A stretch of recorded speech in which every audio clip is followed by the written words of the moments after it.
Welcome to the special edition of Straight Shooter with Stephen A.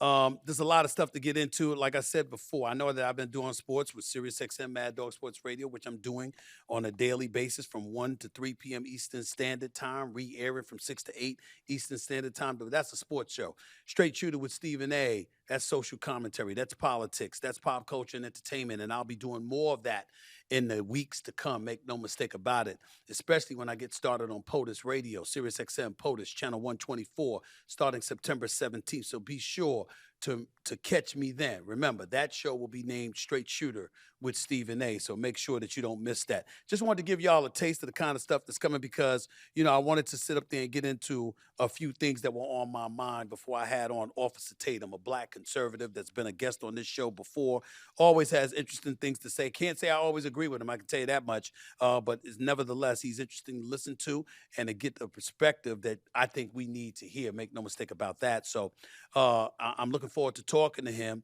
But the first order of business I wanted to do was get some stuff off my mind because I have to say to you, ladies and gentlemen, as I sit here getting set to do a show on politics, on social commentary, and what have you, I have to be honest about where I'm standing. And I'll get more into it once September 17th rolls around because I'll be doing that show every single Wednesday night from 6 to 8 p.m. Eastern Standard Time. And it will be re airing on YouTube as well the next day. Let me tell you something right now. I don't like what I'm seeing from our president.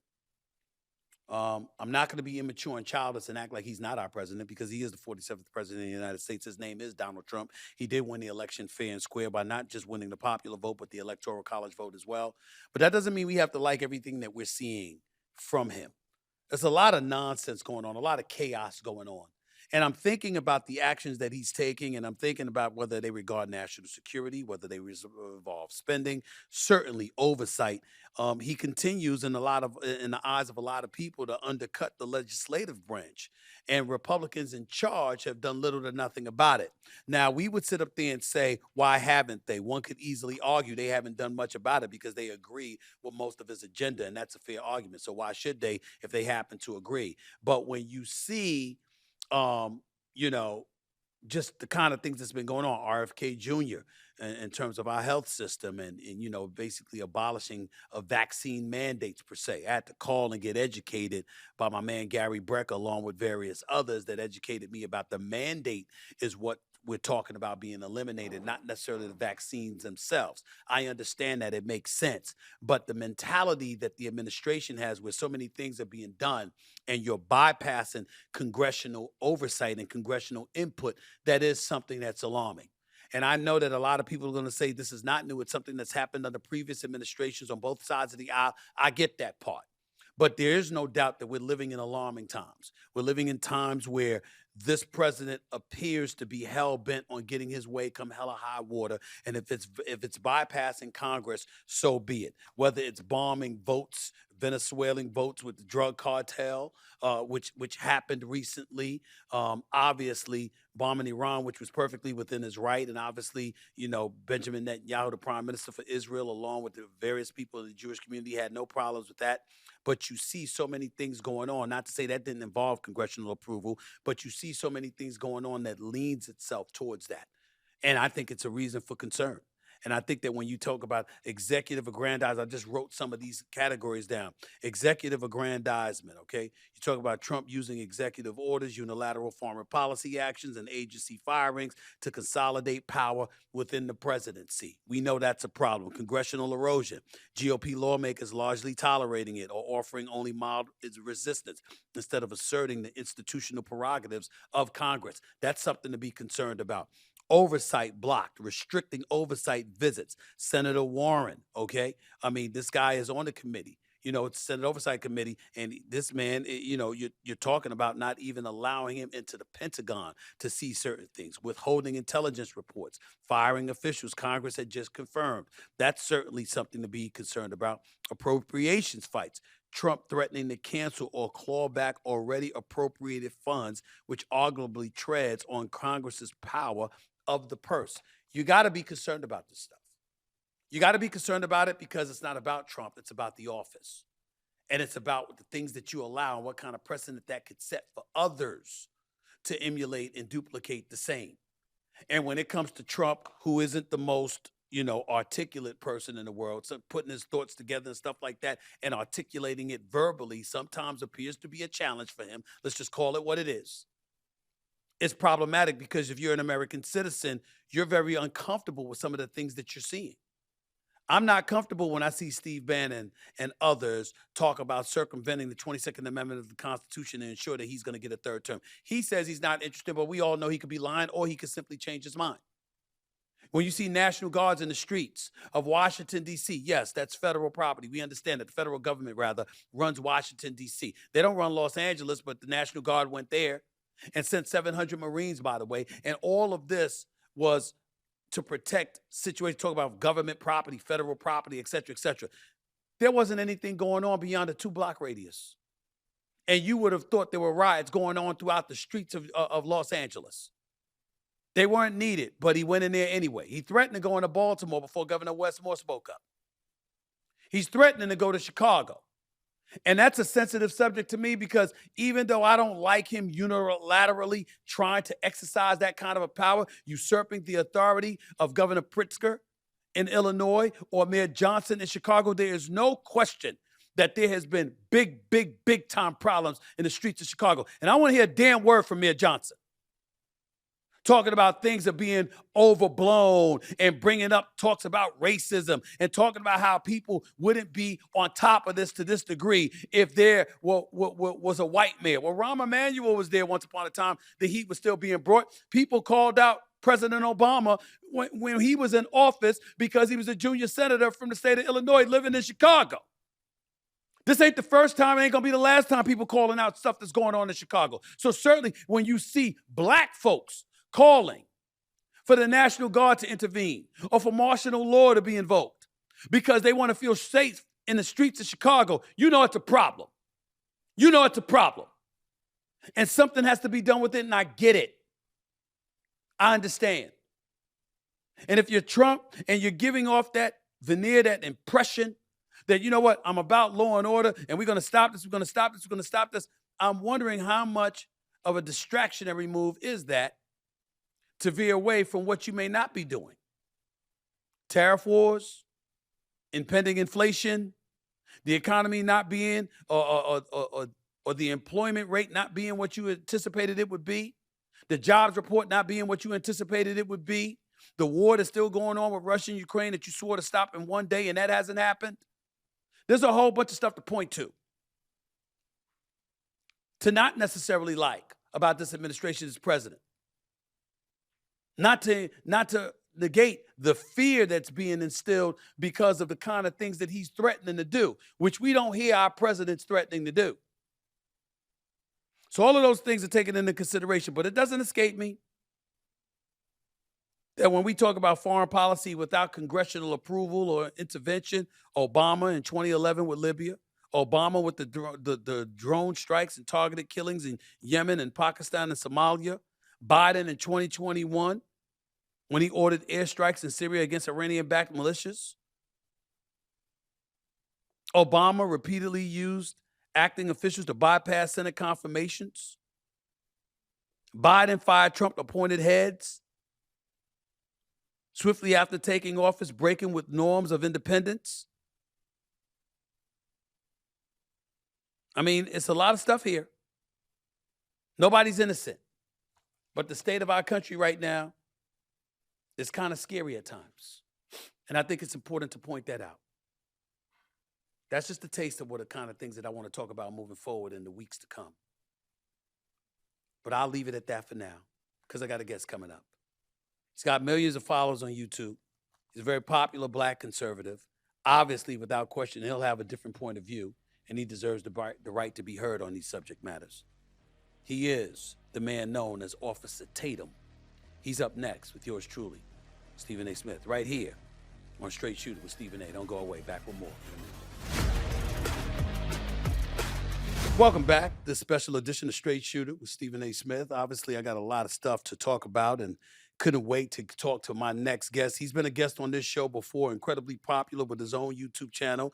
A black man who's a conservative, knows what the hell he's talking about, and unapologetic about what he has to say. And I wanted to get his perspective on a lot of the things that I've been talking about. So welcome back to Straight Shooter with Stephen A, the one and only Officer Tatum. What's going on, big time? How are you, man? How's everything?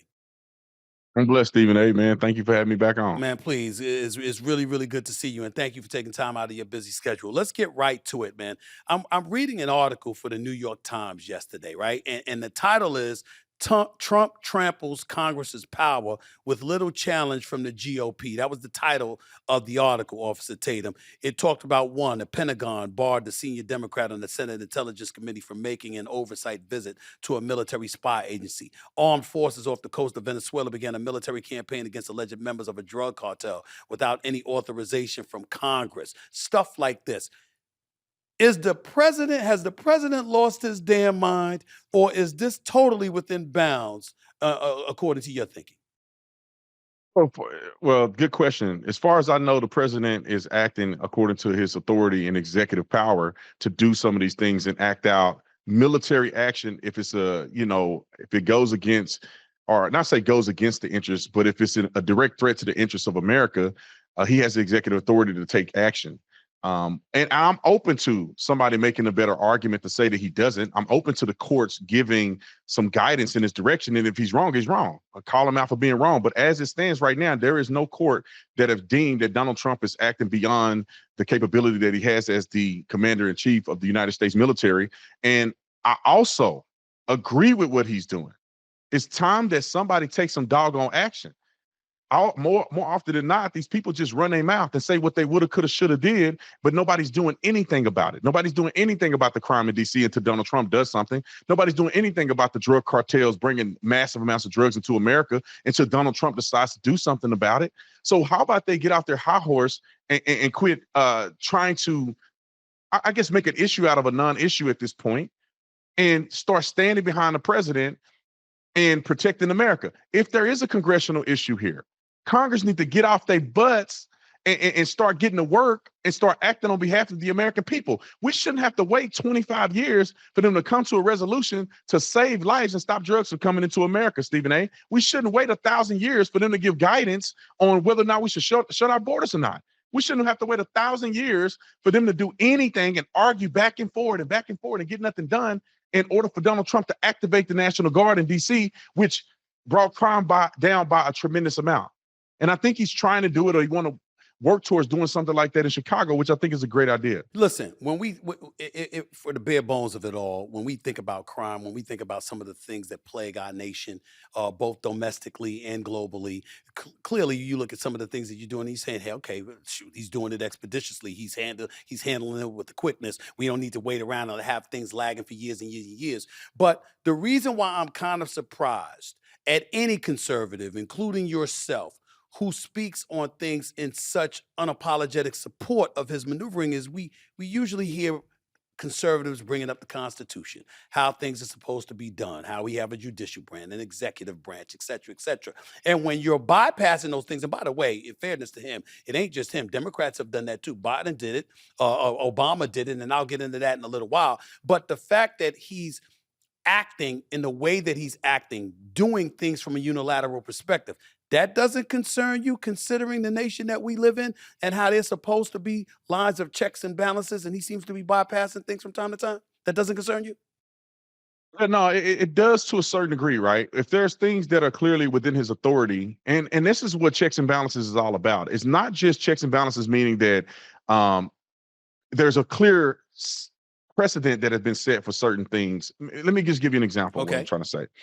So you have, congressional authority for certain things. Well, there's blurred lines here and there when it comes to Donald Trump acting in the best interest of America if we're under attack, or if we're at war, or things that he determined to be necessary.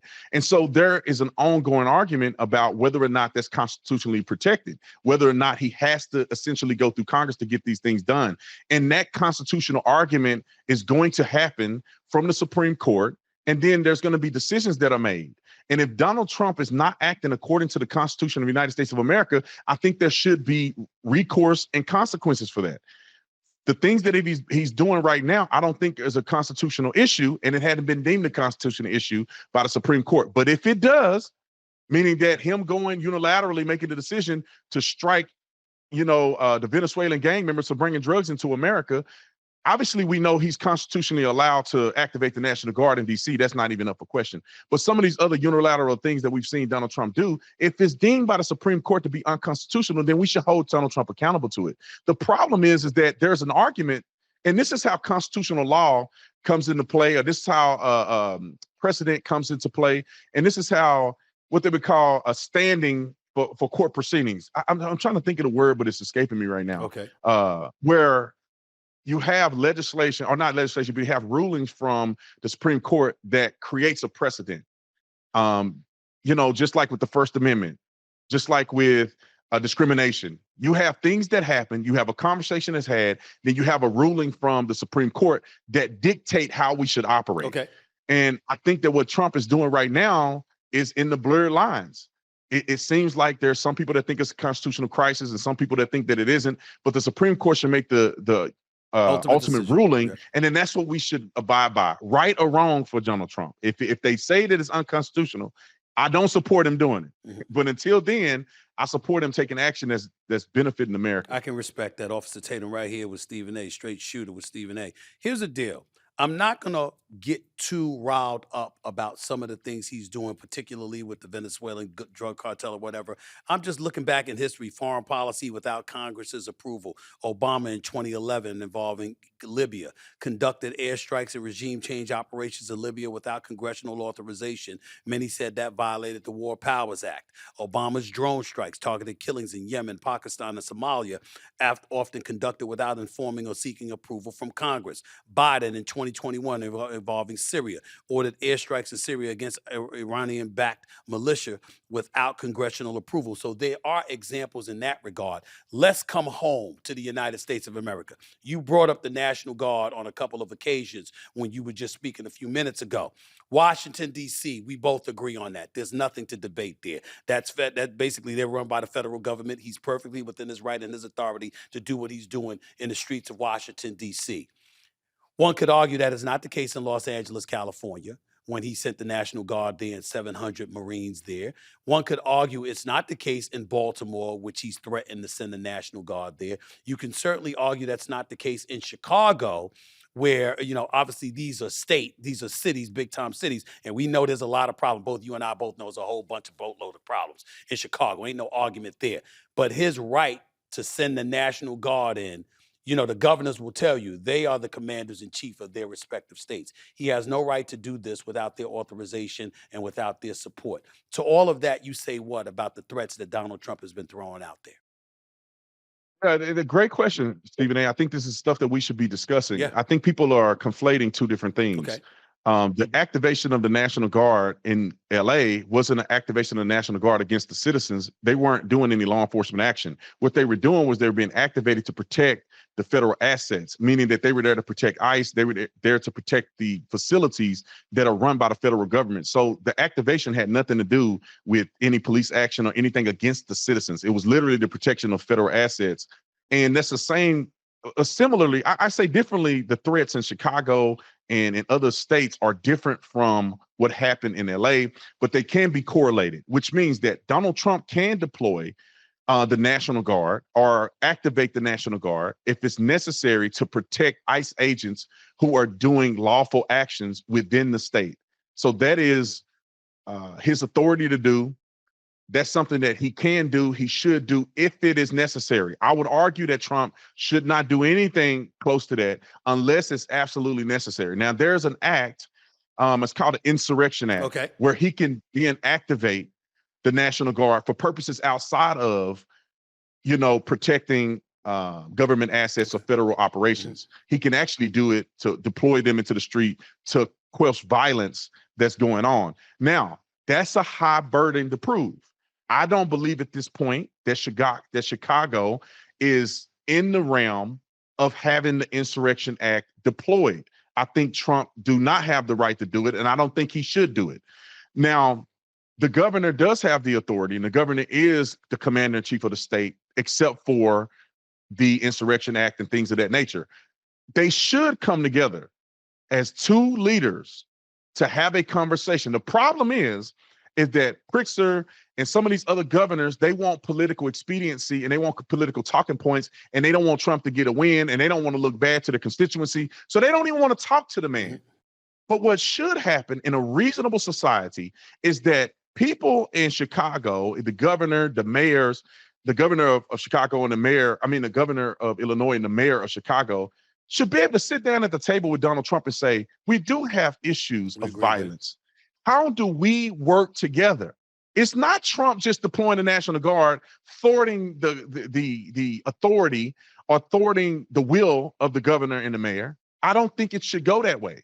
I think they should have a conversation that could be had. No one in America, unless they're completely ignorant, would argue that Chicago isn't a problem. And Chicago's it's not a big ass problem. Chicago's a big damn it's problem. the Ain't no inner question about cities it. where our people live Mhm. that we see 70 shootings over the week. Like, that's too much, man. And Stephen A., it's not even just that. It's not just the shootings, bro. It's the school system. Mhm. It's the young brothers without fathers, young brothers incarcerated that get out and recidivate. It's young brothers that don't have no hope in Chicago in many cases. Mhm. This is why we see the violence. There was a young man that came out and said Donald Trump shouldn't deploy the National Guard. And he wasn't making a threat. He was just saying that the YNs, they call them, in Chicago and some of these other areas are violent. They will fight back. There will be a lot of death that happen as a result of this deployment. And so what I would say to that, Stephen A., to try to shorten it up a little bit, I know I'm long-winded sometimes, but I think that they should come together. I don't want to see Donald Trump unilaterally make the decision to deploy the National Guard. I like that he threatened it. I like that he's calling out these mayors and governors so the people can start paying attention to what's really going on. And the people can see that your governor really don't have a vested interest in helping you. Mm-hmm. Because why all of a sudden are they saying, no, we have crime under control. Oh, we have deployed this measure. Oh, we are doing this. Where have y'all been for the last 30 years? We're 40 or 50 years. Where have y'all been?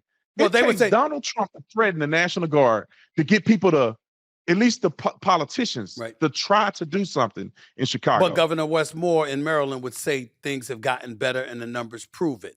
Mayor Johnson in Chicago and Governor Pritzker would say the numbers have gotten better. Certainly, it's still a problem, but we are showing that we're addressing it because the numbers have dissipated. And I guess what I would ask, and this is why, because I respect you so much and I wanted you on the show, as Black men, when we know it's a problem in Chicago. We know it's a problem in D.C. We ain't blind. There ain't no question about it. We got that part. The flip side to it is that even though it might be a leftist, propaganda machine that's talking about authoritarianism when they mention Donald Trump, even though that might be some of their agendas, sometimes it doesn't seem false because of how he comes at it. And the one question I'm asking myself is, A, does he really warrant our trust? We don't have anybody. We don't see anybody that looks like us as a member of his cabinet. I don't see anybody like that. We see unemployment, even though it's not awful. The bottom line is it's worse for Black folks than it is for anybody else. I don't see him helping that. So I'm asking myself these questions about Donald Trump only from the standpoint that if we sit back and we allow this to happen, Officer Tatum, then what's going to stop the precedent from being reset? Because if he's doing it now and he's getting away with it, what about his successor, whoever that may be? It could be a J.D. Vance, could be a Marco Rubio, or assuming the Democrats don't get their act together and they're going to lose another election, not just the midterm, but the presidency in 2028. If we let him continue to get away with this kind of verbiage and these kind of actions that appears to lean towards authoritarianism, where does that leave us? To that you ask, and I'm talking about us as Black people. You answer that in what way, sir? Yeah, great question. I think that, what we have to evaluate is, the numbers that they present. They're not, ask people who live in Chicago. Do you think Chicago's crime is down 20%, 15%, whatever percentage they present? Go to Philly, go to anywhere in the hood where Black people live, where you can get, people know it's crazy out there. People are terrified to live there. Grandma and them, these young brothers, they're using young brothers now, Stephen A., to commit crimes because they're lighter on crime for juveniles. So they got our young brothers out here robbing people and killing people and shooting, doing drive-bys, and they don't get no time in jail. That's why the YN word is now a big thing. It's trendy. because our young brothers are doing it now. So what I'm saying is they need to be more, there need to be more than just statistical numbers that they're putting out here and trying to hope that we believe them. Because when you don't enforce the law, the numbers go down. Meaning that if you have a shortage of law enforcement officers, you have a shortage of people calling and reporting crimes that are committed, or you have a shortage of arresting people for certain crimes, then you can fluff the numbers any way you can. I want to hear from the people who live there. I want people to physically go there and tell me it's safe. When the Memorial Day weekend, they got 70 some people getting shot and people getting shot in the head with stray bullets. And that's just in one city, Stephen A. Not all over the country where these black communities are. Now, the authoritative part of it, or the Authoritarianism. Yep. authoritarian. Yes. I'm saying the You word got it. wrong. You got it. You got It's it. been a You got long it. night. You got it. It's all So right. if they're saying that he is acting in a nature that's not geared toward or appropriate for his position, then I also ask people to say, what exactly is he doing? Is he saying that black people shouldn't be able to live in Chicago? Is he hurting black people and saying black people shouldn't be able to go to schools, or he's doing something to thwart the black community? He's saying, I want the community to be safe. I'm deploying these people to help young brothers not get murdered every day in the streets. So I would argue, what is he actually doing? If he was doing something nefarious against black people, then I would say, yeah, our antennas should be popping up that maybe he can't be trusted. Mhm. But the reality of it is, Stephen A, is I don't think he's doing anything against black folks. It's that we don't have enough black folks standing up that are in positions of power to do this. Why does Trump have to do it? Why couldn't Obama do it? Why couldn't some of these black leaders say enough is enough? Doggone it. Too many young brothers are dying in the streets. 15 is too many. When are we going to say enough is enough? Because, Stephen A, we don't see this in the white community. Not to the degree that we see in the black community. We don't see drive-by shooting. We don't see Memorial Day weekends where 70-some white people getting shot. We don't see a term that white people use for YNs. We don't see them running and ransacking stores. Why do you think we're seeing it? But why do you think we're seeing it in our communities? Let me ask your perspective about that. I mean, since you brought that up, why are we seeing it? Why are we seeing it in our community? It's culture, Stephen A. It's culture. Like, I remember when I was young and I used to believe this stuff. I hated white people because they were the enemy. The white folks don't like you. I hated white people. So I grew up, and if the environment is anything like when I grew up, this is why it's like this. Young brothers I just go to school with, the kids that went to school, they played sports, they did well, they had a daddy at home. The dudes that didn't do well didn't have anybody at home and they didn't have no structure. So they can stay out all night. They'll sell drugs and sell dope to help their mama and do all this stuff. Daddy wasn't having that. You think you're going to cuss in the house with my daddy? Like, you crazy. You think you're not going to wash the dishes and fold the clothes?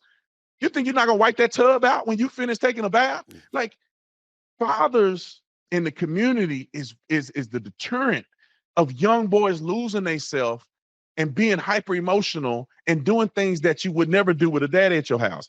So that, and then the glorification of violence. When I was young, I was about, I don't know, I was 8 smoking weed with my cousins. Okay. I ain't getting arrested for it. That was cool. I didn't want to be like my dad, right? My dad would go to work every day. I didn't want to be like black dudes, that corny dudes with their pants around their waist, being a doctor, a lawyer. I didn't want to be like them. I want to be like the dope boy in the community. When did it change for you? He had. When did it change for you? When I went to college. It's when I went to college. Let me say that. When I was younger, I joined Five Deuce Hoover Crip because my cousins were in Five Deuce Hoover Crip. They jumped me and my brother in on the couch. Now, of course, they treat us a little lighter than you're doing a real gang jump in because they didn't hit us in the face because they didn't want my mom and them to know we got jumped in. So we got jumped in the Five Deuce Hoover Crip. We banging until my mom and them found out. Then they threw our rags away that we were hanging out of the back pocket. When I was in high school, I got tats all over my arm. I got gold teeth in my mouth, sagging my pants. It wasn't, Stephen A, until I went to college and I was out of the community and I was able to look outside looking in and being like, wait a minute, this ain't normal that people ain't got no daddy at home. This ain't normal that people are Five Deuce Hoover Crip gang banging. We saying the N-word every day. I got gold teeth on me. I got Young Savage tattooed on my stomach. This ain't normal. And it's not even healthy. And so when I enjoy being safe and not having to worry about wearing the wrong colors, going down the street and you got the wrong colors in your shoelaces when you got your brand new J's, somebody may charge you up over it. Somebody may shoot you. Somebody may rob you. They may think you banging. You may get caught up at the convenience store because some dudes got beef and get shot. When I moved out of that environment, I realized, Stephen A., like, that's not normal, bro. The domestic violence. Me and my cousin them used to fight all the time. Like, you say something wrong, we throwing hands. That's not normal. And it took me to kind of get out of that environment to realize, man, I don't think I want to live like this. And there's stuff that I see white people doing that if we only had the mindset and we did that, we would flourish way more than we do. One is working together. Right. I'll let you ask questions. Let me chime in with this regard. I hear what you're saying, and I don't disagree with most of what you're saying. What I do think, however, is that the danger, and I will openly admit I struggle. That's why I like talking to you. I like talking to liberals and conservatives and getting back and forth, because it edifies me. It just makes me better. So I appreciate y'all. Where there's a challenge for me, Officer Tatum, is that on one hand, I can look at you and I can say most of what you're saying is absolutely right. I know from personal experience growing up in Hollis, Queens, growing up in the streets of New York City, it is what it is. You're absolutely right about that. The flip side to it, however, is this. If you allow the Trumps of the world, the Trump administrations of the world, the Trump surrogates and acolytes of the world to spew that stuff, right? It becomes distractionary because focusing on that makes you say, yeah, I got to vote for them again. Make sure, the liberals ain't back in office and they stay in office. And then, you know what? Tariff wars, all right? That we don't know whether or not that's necessarily going to work out for it. We getting a whole bunch of pledges, from corporations, companies, countries, etc. But that doesn't mean it's going to reach fruition. There's so many things. The war in Ukraine and Russia, that hasn't ended. Israel and Hamas, even though we understand what Israel has been doing. There's so many different things to point to that hasn't come to fruition in a fashion and a manner that the Trump administration said so, that pointing to these things that you are legitimately pointing out forces and compels folks to say, we don't need the liberals back in office that played a significant role in letting all of this happen. We need to keep those cats in office and they're not held accountable for what promises were made but not necessarily kept. How do you, as a Black conservative, answer that? Yes, Stephen A. I think that it's very simple. I know that Trump is not perfect, and I know that he's acting in good faith, and that's all I expect from any president, right? Because we don't live in a dictatorship, and he can't do everything he say he want to do it every time because there's layers to it. He's getting sued in courts all over the country because he wants to deport certain people, so he can't get his agenda done. When he wanted to build a wall last time, he couldn't get the funding because Congress wouldn't pass a budget for the funding. And so I understand that every president is not going to do everything, but the way I evaluate it, Stephen A., is in good faith. Are you acting in good faith? Is the tariff war something that Donald Trump is doing in good faith that's going to benefit America? And I think that it has. We've negotiated so many more deals. We've gotten so many countries to invest hundreds of billions of dollars into America. And so I think it's going on the right path, and nobody's willing to touch it except Donald Trump. They're just willing to kick the thing down the bucket down the road until somebody's have to say, we have to do the hard thing to get us to the place that we need to be in America. Go ahead. Is it acting in good faith if you throwing out 4 or 5 different executive orders, scaling back our connection to Black history, like with the Smithsonian Museum and other things where those executive orders were being put out there? You've got Black folks that feel like this man is trying to detach us from Black history, from let the world knowing just as much as we've always known about Black history, or the more that we should know. When you hear about things like that, is that really looking out for our best interest, or is it looking out for his? Right. Stephen A., if it was correct that Donald Trump was trying to eliminate Black history from the Smithsonian or history in general, trying to degrade Black existence, I would never support that dude a day in my life. I'll get on your show right now and say, screw that guy. And I don't support him, and why I never vote for him. The problem is that it's a conflation, and some people have a vested interest in saying things that may not necessarily be true. Okay. There is no evidence that Donald Trump is trying to eliminate Black history. It's impossible to eliminate Black history. It is impossible. Our stamp is on everything that exists. You can't change that just because, even if you try to do it through the Smithsonian, that's not the only place where history is espoused. I mean, or exposed. Right. That's not the only place that history can be learned. We still teach Black history in college. We still got HBCUs. You can still go online right now and learn anything you want to learn about history. But But the truth is he's not doing that at the Smithsonian. What happened is they're not telling the full story. They're telling a story that seemed to be biased against white people and making it seem like white people just, they created slavery. White people was the only people that owned slaves in America. White people, it's this whole anti-white sentiment that's not the full projection of what history was. There were a lot of black people that owned slaves. The first legal slave owner in the United States history was a black man, Anthony Johnson. So, and we can go down the list. People don't know much about Harriet Tubman. They didn't know that she was married to a black man who was a free black man at the time when she started the Underground Railroad. Actually, her husband told her that not to do it, which now he looked like a coward for doing. But think of how does that work? All the black people that own black slaves, the Juneteenth. And this is the things that I'm like, why is this not in the Smithsonian? And Juneteenth, people think that Juneteenth, being that in Galveston, Texas, was the last remnant of black slaves that were released and freed. That wasn't true. It wasn't until a year later that the Choctaw Indian finally released their slaves. Indians own slaves. So when we talk about slavery, when we talk about all this, we have to talk about it in the context of reality, or we develop hatred and misinformation. Slavery wasn't about race. Anybody that learned or studied slavery, I studied Africana studies when I was in college. Slavery was not about race. Slavery was about availability of cheap labor. Most of the slaves went to South America. Not most of them didn't even come to America. The North didn't have slaves. Only the South had slaves. We fought a war, the Civil War. The portion of the United States that didn't never have slaves, that black people were free in the colonies, they won the war. So, okay, it's a lot of nuance there, Stephen A. Understood. Who helped Harriet Tubman free the black people from slavery? It was white folks. So there's a lot of history there that I think that Donald Trump is trying to correct to make sure that we're not overemphasizing hatred towards one group when it's not necessary. But if Donald Trump was doing it, I wouldn't support him whatsoever. I think black people need to stop listening to naysayers online and people who have a vested interest to hate the man. Go look at it for yourself. Go look at what Donald Trump is trying to do at the Smithsonian. Go look at it. Go read it. People don't read what he's trying to remove. So last question to you. With that being said, how are you feeling? Do you think we're in a better place now or worse than when he took office, considering the direction the country is going in? And especially since you got cats like Steve Bannon, along with others, talking about him circumventing the 22nd Amendment of the Constitution and getting a third term, in office. I mean, your thoughts about that. I'll give you the last word on that. Yeah, if Donald Trump tried to seek a third term in office, I will come on your show and I will tell the world that I'll never support that and I'll never vote for him for a third term. That's not the way our government has worked. That's not the way it should work. You get 2 terms, you out. Unfortunately, he missed the middle term. He got 2 terms, not consecutively. He's out. Now it's time to get another person when Donald Trump is no longer there, and everybody got to compete. You compete for our vote and we'll get to vote. I don't care who it is. I don't care if it's Republican or Democrat. It just is no Democrat that's saying anything that make any sense about anything in America today, in my personal opinion. So I don't foresee them ever getting my vote, but I will never accept that. The America should never accept that.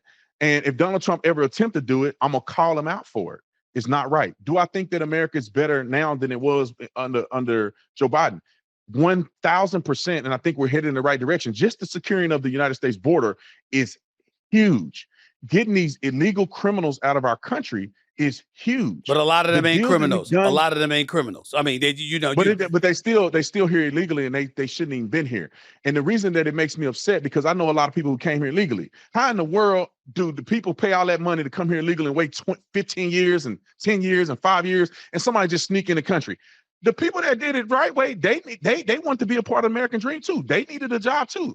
So why is it fair that they get to come here illegally? I say this all the time. When I went to the university, at the University of Arizona, of course I was on scholarship, but I earned my way to that university. Right. Many people had to pay thousands of dollars a semester just to go to the university, plus housing and all this stuff. Just imagine somebody walk in the university and take a seat and they get to stay there just because they just walked in the room in the lecture hall, and then they get to participate in class and they get all this stuff funded. That's crazy.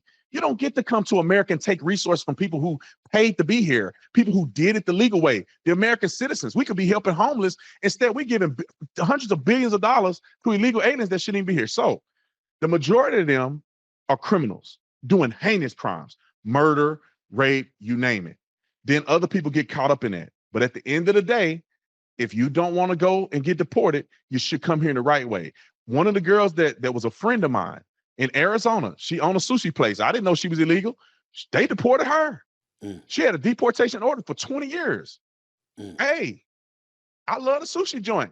She was a great person. I would fight for her to have a right to be here in America because she's the type of person that we need in America, who's paying taxes, creating jobs, staying out of the criminal justice system.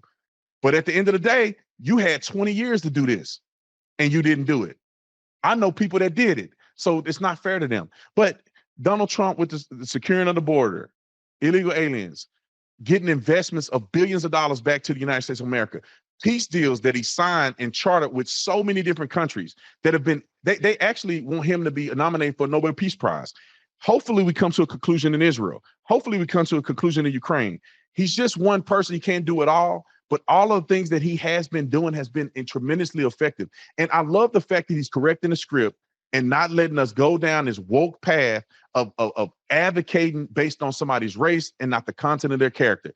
DEI was wrong. I got you. And we don't need to do that. There's qualified Black people that can be pilots. There's qualified brothers and sisters that are smart and I'm with that you. have Ivy League degrees and can do all of this stuff. We don't need y'all to be trying to play Officer white guilt and put us in the places that some of us aren't qualified for. We don't disagree with that in terms of theory and in your premise. What I would say, however, is that you can't turn around. I'm not talking about you. I'm talking about him. You can't turn around and you eradicate these programs, and then when you hire people, quote unquote, the right way, everybody is somebody that look like him, that shares the same pigmentation and hue and what have you. Because don't tell me ain't a whole bunch of qualified Black folks. You and I both know. You understand? And then when folks are getting furloughed, they're getting laid off, they're losing their jobs or whatever, the implication is that they only got a job because of DEI or something along those lines, as opposed to actually being qualified. We can't let them get away with trying to disseminate that kind of message.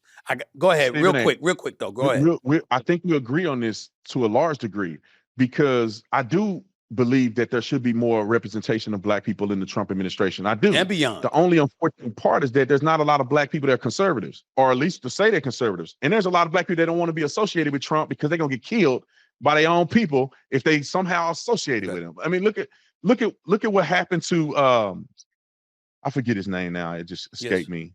One of the greatest men to ever live, to ever do brain surgery. Yeah, you told Ben Carson. Ben Carson. Look what happened to Ben Carson. His legacy is tarnished because he somehow was associated with Trump. So I think there's a lot of Black people that are afraid, but I do agree with you. I see the same thing you see, Stephen A. The world you can't make it up. I think there's a lot more qualified Black people that should be in the Trump administration. Whether you have them in the press corps, whether you have them as your right-hand man, your chief of staff. I mean, I think there's more qualified Black people, but we can't complain when we too afraid to stand up and be conservative. We can't complain when we don't even want nothing to do with Trump because we're afraid of our image. So in part, I think that's why we see it. But then also, I think that the DEI thing is just like Stephen A. When Joe Biden said, "I'm gonna pick a Black woman for Supreme Court justice," couldn't do that. It was the wrong thing for him to say. Set us back, just like he should have never set us back. What do you say? He should have never said that. He should have never said that. He should have hired the best say qualified person, and they just so happen to be Black, as opposed to him saying that in advance, because it opened the floodgates for the conservatives to turn around and do the same. Right. But to think about it, Stephen A., now people question if that woman qualified or not, because he go, "I'm gonna pick a Black woman." Yeah. All he had to do, even if he was gonna pick a Black woman, just do it. That's why these people don't really care about us. They just talking. He could have said, "I'm gonna pick the most he could have built it up. I'm gonna pick the most qualified person that's ever been picked in the history of the Supreme Court justice," and just pick a Black woman. There you go. DEI. Stephen A., DEI. Why do we need a program to say we need to hire more Black people? Just hire more Black people. Quit saying that we needed some number of representation. Because listen, I gotta go. I gotta go, but I'm gonna end it by saying this, because systemically it's proven that unless it's enforced, it won't happen, because folks will always find a way to take care of their own, the power structure that exists, who don't look anything like us. That would be the answer to that question. But I don't disagree with what you're saying in terms of how it should be. Ain't no question about that. Look, man, I could talk to you all day. This ain't gonna be the only time you on this show. I'm happily going to come on your show whenever you call me. I look forward to it. Thank you so much for coming on the show. I gotta bounce out of here though, man. That's why I'm rushing you off, because I gotta run right now. All right. Stephen A., God bless you, man. Thanks for having me. God bless, man. Take it easy. Officer Tatum in the house right here on Straight Shooter with Stephen A. Appreciate the brother. I really, really do. Up next, you haven't seen him for a while. He hasn't gotten on my nerves recently. So since he was roaming through, I figured I'd let him come on the show. Nephew Josh is in the house. He's back, y'all, in a minute. Check him out. He'll be around. Back with more in a minute. Welcome back. Let me make a little lighthearted now after I had those serious conversations, or that serious conversation with Officer Tatum following my opening monologue. I'm going to switch gears and talk to my man here, because I haven't seen him in a while. He hasn't been in the studio in a while. Y'all haven't seen him in a while. But that doesn't mean he isn't still around invading my premises, walking around like he owns the damn place and the whole bit, okay? Because that's what family does from time to time. No matter what you try to tell them, they don't listen. They don't listen. Needless to say, I'm talking about Nephew Josh. So what have you been doing this summer, man? I mean, I was in Miami. When you're done, me and Jace, we was taking over the city. I don't know, whenever you go back home, you can ask them about us. He's doing a lot. We're doing a lot. Yeah. What were you doing in Miami, Josh? Broadcasting, Miami Pro, you know, NBA players, street players know me now. Some of them are saying I should have been one of the candidates for the Knicks job. For what Knicks job? The one that Mike Brown got behind my back. So you should be the head coach of the New York Knicks? I mean, I know enough. No, you don't. No, you don't. And by the way, what you should want, I mean, since you pride yourself on running stuff, you know what I'm saying? Why would you want to be a coach? Why wouldn't you want to be the president of basketball operations? Nah, the president of basketball operations, they're not in charge of like substitutions and stuff like that. Substitutions has cost us the championship last year. I ain't seen you since we beat the Celtics. Who could you have brought in? Who could you have substituted in order for the Knicks to be remotely successful? There was nobody on the Knicks bench last year, really, other than those used by Tom Thibodeau. If Mitchie Robinson was starting, we would have brought Josh Hart off the bench, and that would have been, you know, he'd have led McBride and them. You know, I'm not going to even ask you about sports right now because because first of all, it ain't basketball season. We know you don't know no damn football. Yes, I do. Speaking of, what I you know got about this football? Knick jacket on because New York football is so bad. Can we get a win? Well, the Jets did play a good game. They did, but they lost. Play a good game. I know that they lost, but you ain't gonna go undefeated for the most part. People don't go undefeated. There's been an undefeated team since the Patriots won the regular season, you know, years ago. And before that, they hadn't done it since the Miami Dolphins did it in 1972. So that kind of stuff doesn't happen. You do understand that. Is there something in the New York water? Because it seems like when people leave, they just get better. Aaron Rodgers looked like Joe Montana last night. Because he's Aaron Rodgers. Daniel Jones was actually throwing dimes. That because he was playing against the Miami Dolphins, who stink. The Giants played Miami 3 times while having Daniel Jones. Check his stats then. It's something in the water here. No. Yo, listen, man. I had somebody roll up on me, right? And they said to me, you know, Nephew Josh is born, you know, it was some female. She's in about her 30s, whatever. She rolled up on me. She's like, can he give relationship advice? Do you think you're qualified to give relationship advice? Yeah. Why? I've been in a long relationship. I'm young, but I was trapped for a while. Trapped? And is that what you just said? That's not what we call it. Do you not want to live a healthy life? You know the missus will kill you. I mean, Jace didn't come from nowhere. You understand what I'm saying? I'm trying to help you. Your uncle's trying to help you. Could you watch your mouth, please? Could you do that? Yes. I've been living my truth since high school. She's been around since then, so she knows. She knows what? Just how I am. I'm in my truth. I live my truth. I'm just like you. You're just like me. Yeah. How are you just like me? How are you remotely like me? Well, we rich, so we can start there. And now I'm about to start. Soon as NBA season start, all of these jackets and hats and glasses is over. I'm getting a clean cut and I'm wearing suits. And he gonna pay for it. You are gonna wear suits? Yep. Josh, if you wear a suit, I might buy you a couple. I don't believe that for 1 second. Do you have any idea how much it would upgrade your life if you truly, truly stopped chirping and talking and actually try to live a life similar to your uncle? Do you realize what that would do to upgrade your stature? Do you understand that? Well, I had took a picture in the summertime, you know, with my hat off. I had on a collared shirt. And then I realized, like, it almost doubled my intake. Like, people people's daughters and their moms wanted me. We go. Come on.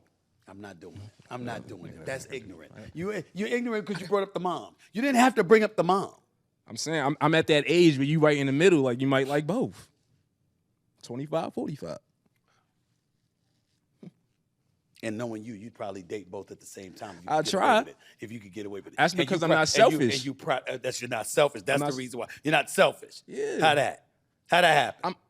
I feel like I'm God's gift to women. Where do you get this arrogance from? Don't say me. Why you? Oh, not me. You didn't get that from me. You're out of control. So you didn't get that from me. See, nobody gonna be responsible for raising me because mommy just Your said that yesterday. Your mother. Mommy just said that yesterday. She She was like, I'm not responsible for this. I'm like, it's you or your brother because that was the only ones I remember. But she can't deny it because she gave birth to you. See, I didn't give birth to you. She did. I'm just her brother. You understand? I'm my sister Arlene's brother. Mm-hmm. That is how we have the connection. You understand? Yeah. I didn't give birth to you, so your DNA comes from her. You understand? Listen, I see Samantha going crazy off the show. What you mean? She's a product of a kid that never got beat or nothing like that. He used to put his hands on me all the time. Hold up, but I got beat. Yeah. I got beat, and I've spanked her a few times. No.